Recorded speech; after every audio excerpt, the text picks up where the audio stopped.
மதுரை மீனாட்சி அம்மன் கோவிலில் சித்திரை திருவிழாவின் 10ஆம் நாளான நேற்று காலையில் மீனாட்சி சுந்தரேஸ்வரருக்கு திருக்கல்யாணம் காலை 8:51 மணிக்கு நடைபெற்றது. இதில் ஆயிரக்கணக்கான பக்தர்கள் பங்கேற்று தரிசனம் செய்தனர்.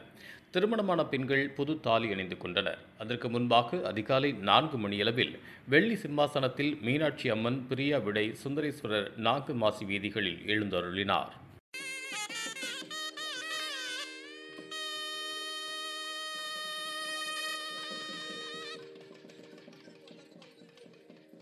ओम सुमंगलीर्यं मधुरिमागं समेत पश्यत सौभाग्यमस्ये धत्वा याथास्तं विपरेतन